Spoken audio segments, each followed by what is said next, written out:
All right. Thanks everybody for tuning in here. And thank you for Kingpins 24 for giving us the opportunity to discuss why social media is a vital communication tool for the whole supply chain to capitalize on.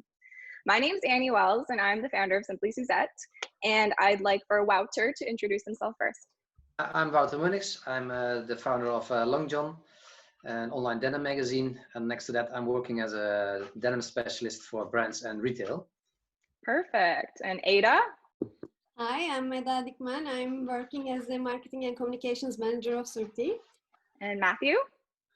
My name is Matthew Wilson. I run the creative services and consultancy agency CRD, as well as consulting with several brands and then running the YouTube channel dedicated to raw denim called Rope Dye. And Thomas?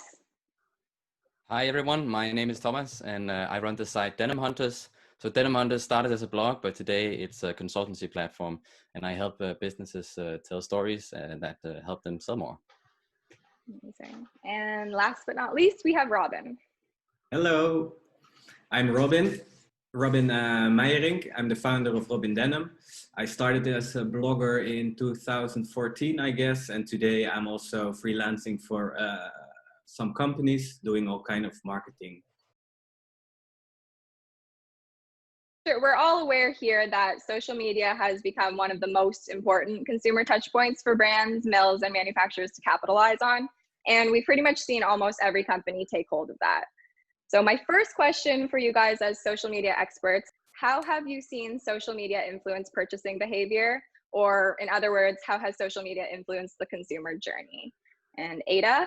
I would like to look at this from both sides, both from the consumer side and also from the production side. I think, I clearly see there is a demand and there is an increasing demand towards transparency. People are now more and more involved in what is going on. They want to learn more. They want to know more. So internet and the ease of sharing knowledge, the ease of sharing experiences is improving this. So learning what is happening at the background is simply affecting their journey. They want to know what has been going on from the field till the moment they buy it from the shelves. And it's also building a community. So I think it's also helping us shape what we share, what we do, like how we take care of things. We find ways to get in touch with each other and share our common passion. And with the information becoming accessible, I think, it's enabling consumers just to push the brands as well. So it's all a cycle, I think, in multiple details, from which brands we go shopping to what we look at in the care label. Or another side is that it's also shaping, I think all this sharing information and looks is also improving the day trends are set and spread. So it has so many different aspects on how we behave, how we shop. Definitely. I think one of the big ones is how consumers see trends for sure. And also just that transparency aspect. It's so easy for consumers to access information off social media. So I definitely see that.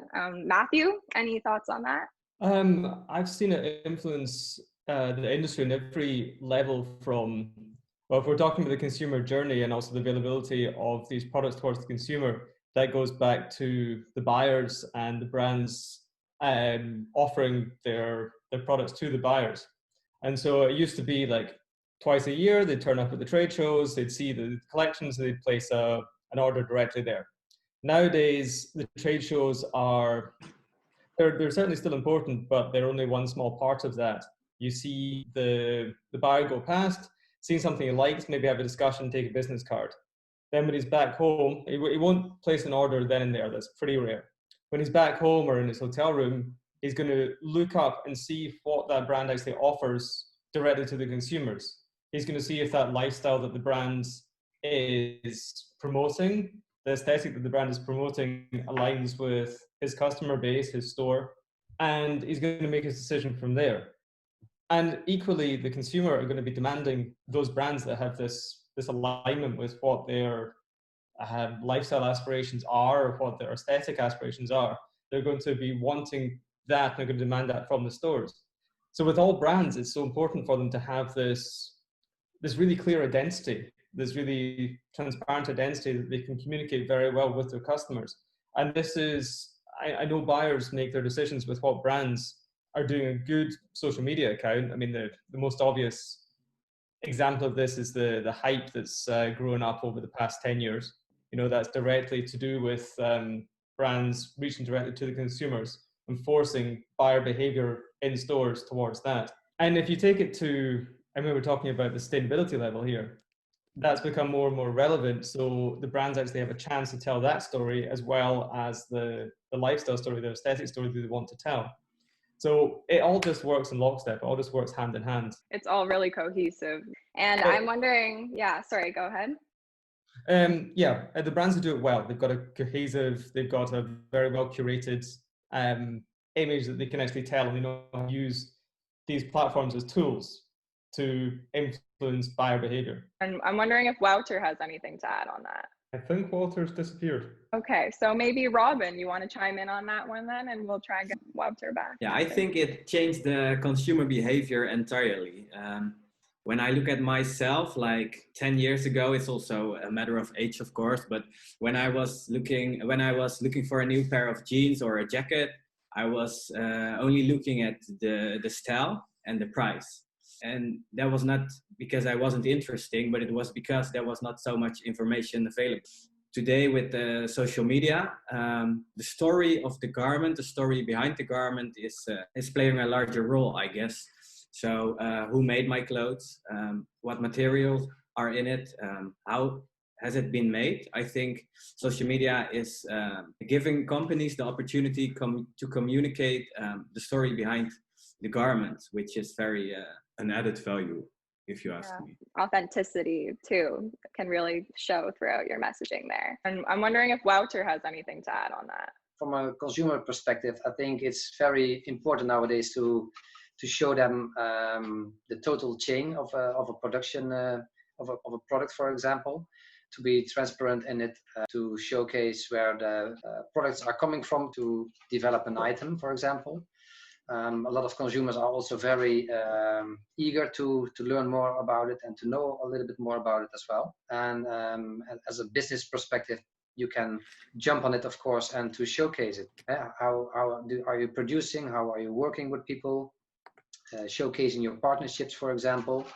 I think that's becoming more and more important nowadays because people are just getting more and more aware of what they are buying. So the value price is becoming more important and has to be in a perfect balance. So social media is a perfect tool to make a connection with that and to showcase all the steps which you didn't saw back in the days like 20 years ago, for example.